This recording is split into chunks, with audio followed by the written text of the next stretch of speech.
Assalamualaikum warahmatullahi wabarakatuh.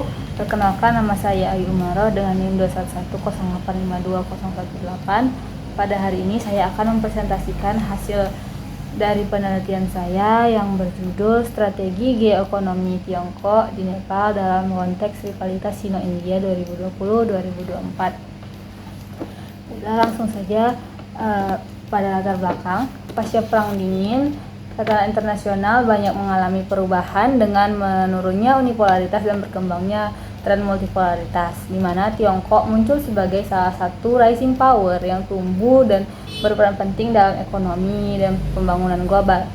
Pada tingkat regional, Tiongkok mulai menaruh perhatian pada kawasan Asia Selatan, sebuah kawasan strategis yang memiliki akses jalur perdagangan maritim. Namun di kawasan ini Tiongkok harus menghadapi India sebagai hegemon regional. Hubungan Tiongkok dan India atau yang disebut dengan Sino-India ditandai oleh dinamika konflik dan kerjasama. Dalam hubungan kerjasama, keduanya terlihat harmonis dalam BRICS dan Shanghai Cooperation Organization. Di sisi lain, keduanya juga menghadapi konflik yang berkepanjangan seperti sengketa perbatasan tahun 1969, ketegangan maritim, serta perebutan status dominasi Asia Selatan. Untuk bersaing dengan India, Tiongkok memperkuat hubungannya dengan negara-negara di Asia Selatan, dan salah satu medan persaingan dari Sino-India ini adalah Nepal.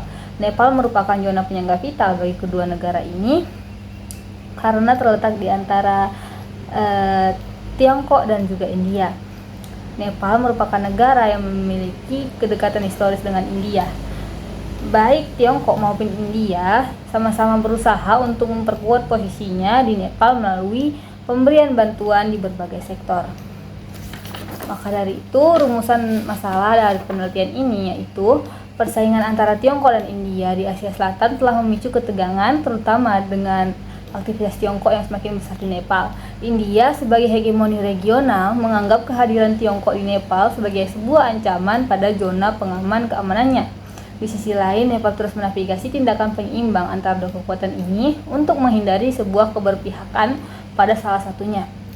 Studi ini bertujuan untuk menganalisis strategi geoekonomi Tiongkok di Nepal sebagai instrumen untuk menyaingi dominasi India di kawasan Asia Selatan.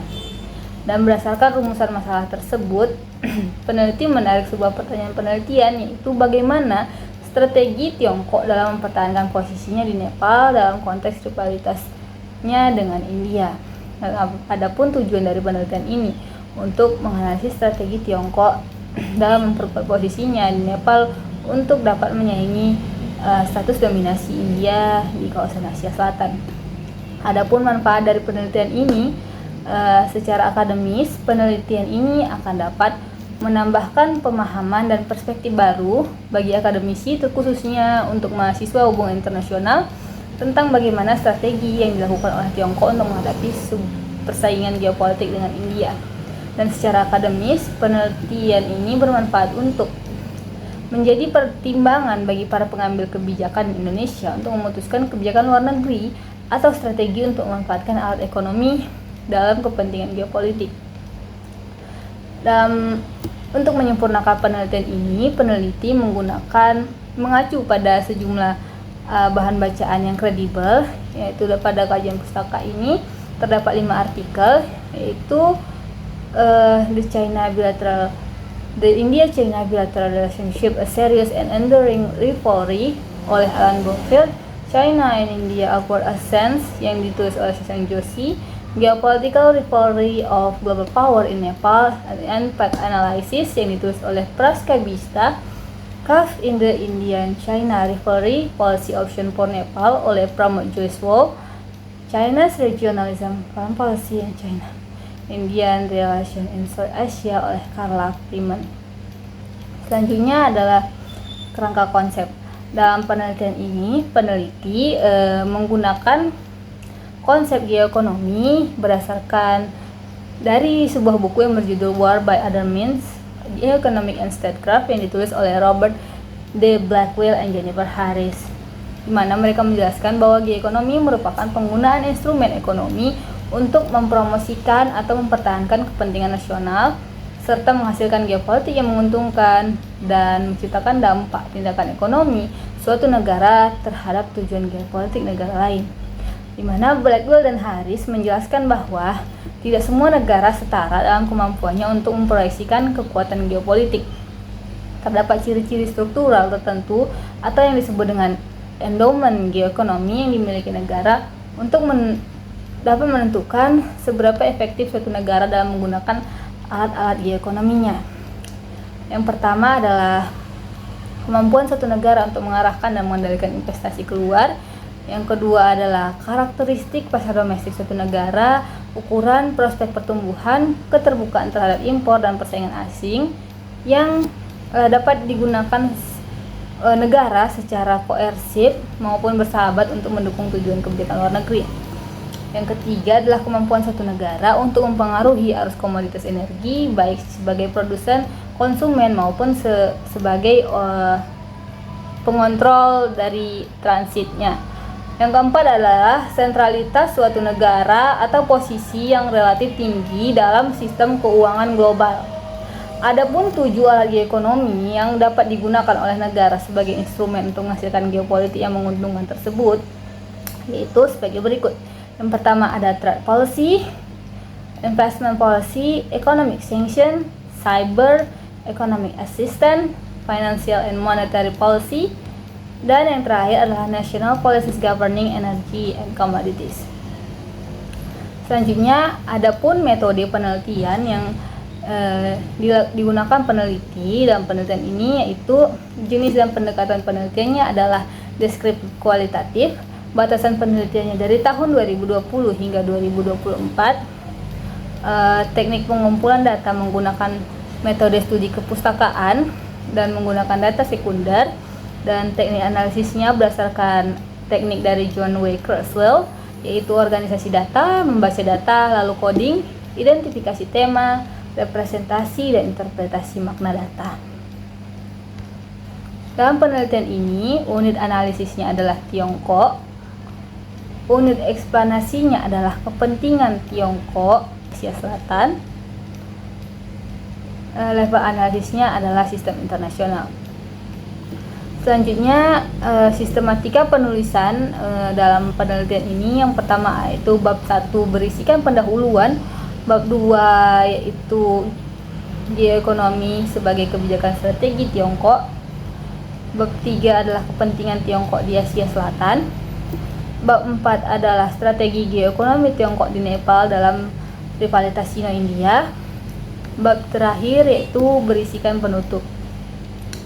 Selanjutnya memasuki bab 2. Bagian ini berjudul geoekonomi sebagai kebijakan strategis Tiongkok.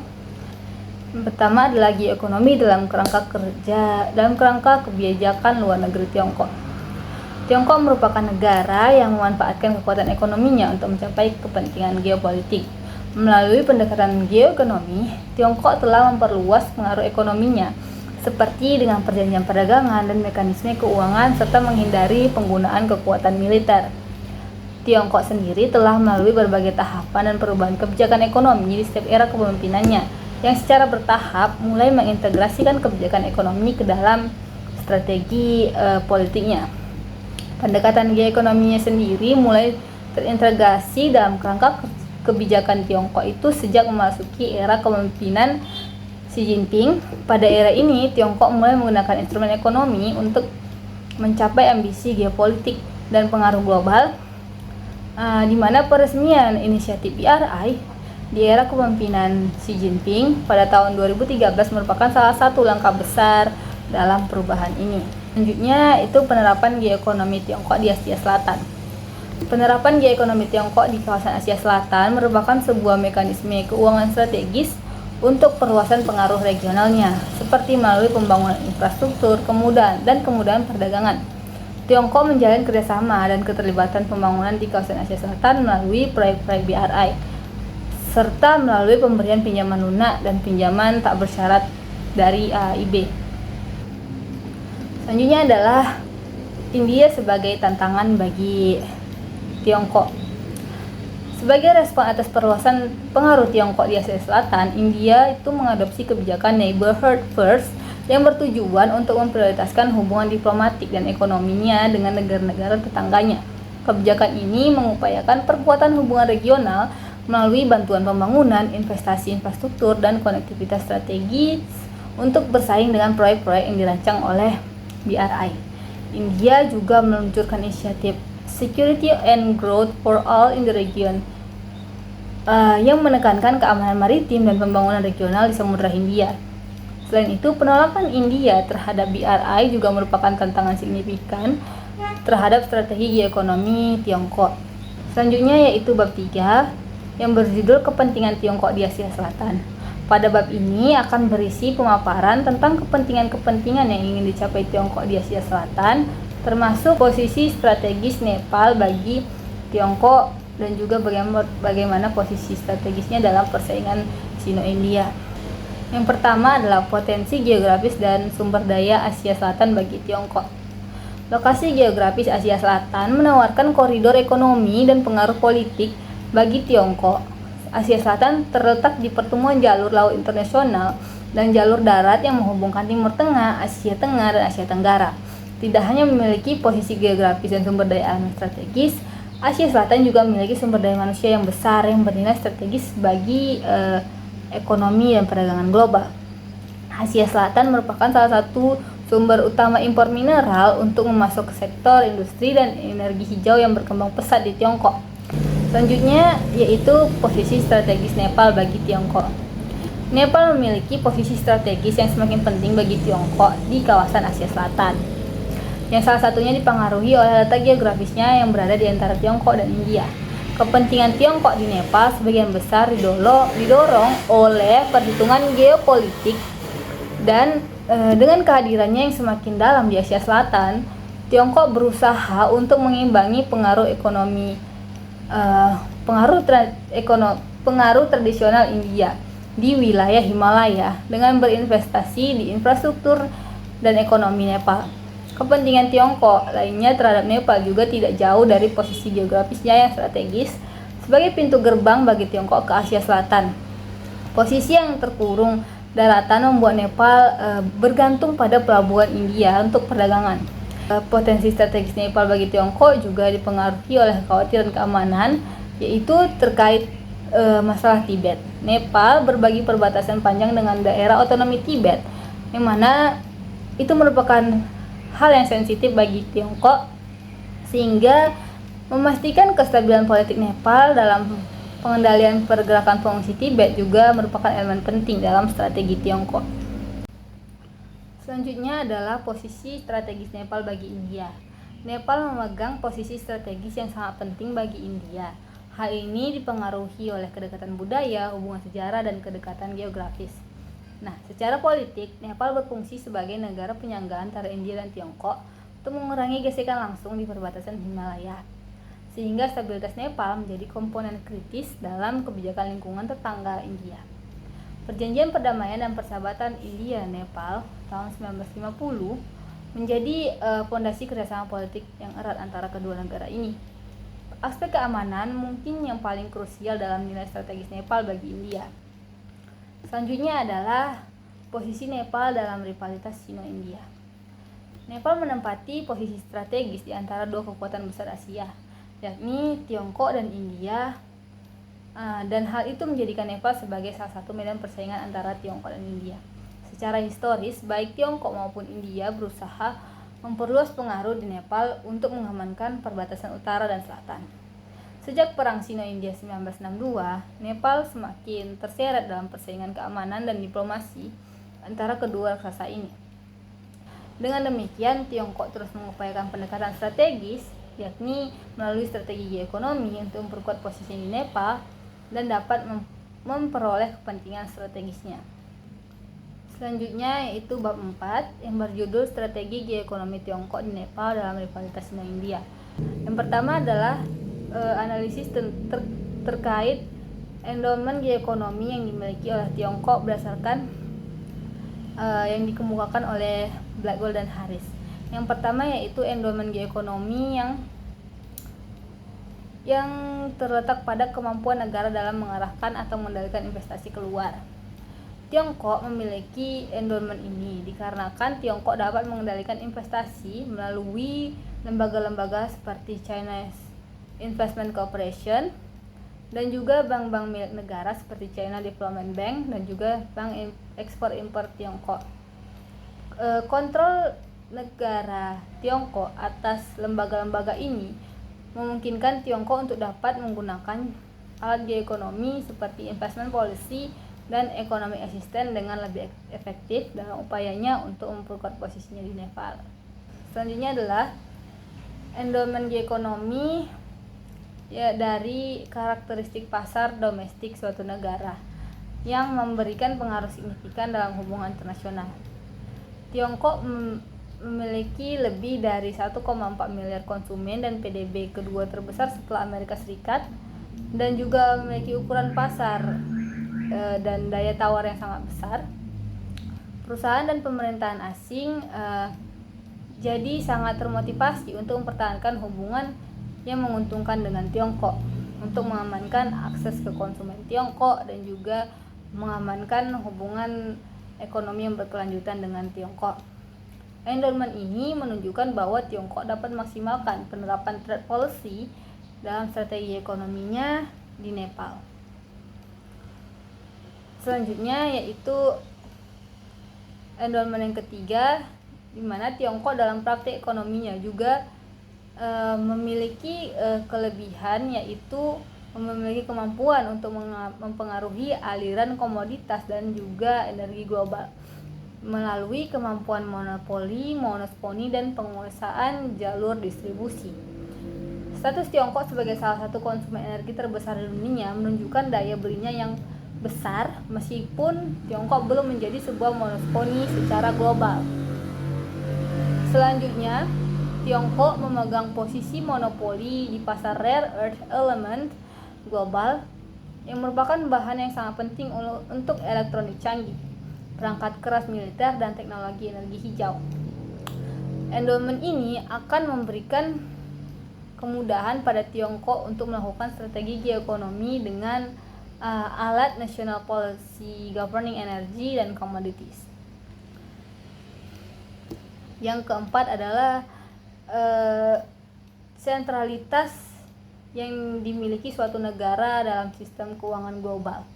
Meskipun Tiongkok belum memiliki sistem keuangan yang mengglobal seperti mata uang Amerika Serikat dan juga Uni Eropa, renminbi telah dimasukkan ke dalam keranjang Special Drawing Rights oleh IMF dan mendapatkan daya tarik sebagai mata uang cadangan, terutama melalui perjanjian perdagangan bilateral dan transaksi minyak yang diselesaikan dalam renminbi. Selain itu, kekuatan ekonomi Tiongkok didorong oleh kapasitas industrinya yang sangat besar, tingkat tabungan yang tinggi, dan surplus ekspor mendukung pengaruh keuangan globalnya. Tiongkok dapat menggunakan alat geoekonomi, financial and monetary policy dengan jaminan keberhasilan yang tinggi untuk mencapai kepentingannya di Nepal. Selanjutnya yaitu strategi kebijakan Tiongkok di Nepal melalui penggunaan alat-alat geoekonomi. Yang pertama adalah kebijakan investasi. Tiongkok secara signifikan memperluas investasinya di Nepal melalui sektor infrastruktur dan industri yang diimplementasi dengan memperdalam integrasi ekonomi bilateral melalui proyek-proyek BRI, di mana pada pertengahan tahun 2022 Bank Sentral Nepal melaporkan bahwa Tiongkok merupakan sumber investasi asing langsung atau FDI terbesar kedua setelah India di Nepal. Sekitar 70% FDI Tiongkok diarahkan ke sektor listrik, gas, dan uap, terutama pembangkit listrik tenaga air. Sementara 45% menyasar pada sektor manufaktur, terutama semen. Proyek-proyek ini bertujuan untuk membangun rute konektivitas utara-selatan yang mengelilingi India, di mana hal itu dapat mengurangi ketergantungan Nepal pada rute perdagangan selatan. Selanjutnya adalah bantuan ekonomi. Bantuan ekonomi Tiongkok biasanya datang dalam 3 bentuk, yaitu hibah langsung untuk tujuan kemanusiaan dan pembangunan, pinjaman tanpa bunga, dan juga pinjaman lunak untuk membangun infrastruktur. Meskipun demikian, perjanjian bantuan ini seringkali memiliki syarat-syarat strategis yang implisit. Bantuan Tiongkok seringkali terkait dengan penggunaan kontraktor Tiongkok, sehingga mendukung daur ulang uang bantuan kembali ke perusahaan-perusahaan Tiongkok. Yang secara geopolitik, bantuan Tiongkok juga mencakup bantuan dukungan non-moneter. Misalnya, perjanjian tahun 2018 untuk memberikan Nepal akses ke pelabuhan Tiongkok seperti Tianjin dan Shenzhen berfungsi untuk melemahkan monopoli India pada rute perdagangan di Nepal. Selanjutnya itu kebijakan perdagangan. Tiongkok telah secara strategis memperluas hubungan perdagangannya dengan Nepal melalui liberalisasi tarif dan peningkatan konektivitas fisik, mengkalibrasi ulang neraca perdagangan tradisional yang didominasi oleh India. Inisiatif konektivitas semakin memperkuat pengaruh perdagangan Tiongkok.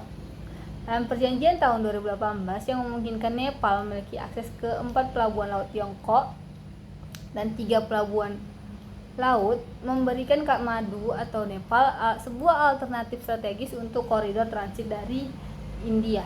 Pertengahan tahun 2023, perdagangan perbatasan Nepal Tiongkok telah semakin meningkat lebih dari 2 kali lipat. Selanjutnya yaitu kebijakan energi dan komoditas. Kerjasama energi telah menjadi pilar penentu strategi ekonomi Tiongkok di Nepal, yang berakar pada BRI dan ditunjukkan untuk konektivitas regional dan pengaruh strategis. Konektivitas energi dengan Tibet tidak hanya meningkatkan infrastruktur Nepal, tapi juga mendiversifikasi ketergantungan ekonominya. Pada tahun 2024, Nepal dan Tiongkok telah menjajaki opsi-opsi integrasi jaringan listrik dan pertukaran listrik yang menggeser geografi diplomasi energi Nepal ke arah utara. Pendekatan Tiongkok terhadap sektor energi dan komoditas Nepal sangat strategis, di mana pembangunan infrastruktur hulu yang itu bendungan dan juga jalur transit yang digabungkan dengan tujuan ekonomi yang lebih luas. Selanjutnya yaitu kebijakan keuangan. Pilar utama dari pendekatan ini adalah penggunaan pinjaman terutama melalui ekspor-impor Bank of China dan China Development Bank yang terkait dengan proyek-proyek BRI. Pinjaman-pinjaman ini umumnya menawarkan jatuh tempo dan masa tenggang yang panjang, yang seringkali dipasarkan sebagai bantuan untuk mengatasi kekhawatiran domestik Nepal akan meningkatnya utang. Secara multilateral, aksesi Nepal pada tahun 2019 ke AIIB yang dipimpin oleh Tiongkok menambahkan opsi pembiayaan lainnya. Tiongkok secara bertahap telah mulai memperkenalkan infrastruktur keuangan seperti UnionPay dan sistem pembayaran berbasis renminbi yang semakin banyak dioperasikan untuk transaksi lintas batas antara Tiongkok dan Nepal. Di luar endowment yang dimiliki negara, terdapat elemen lain yang juga mempengaruhi efektivitas alat-alat geoekonomi. Elemen-elemen tersebut umumnya bersifat spesifik pada kasus. Identitas negara seperti kepentingannya dan jumlah atau keadaan negara target juga sangat berpengaruh.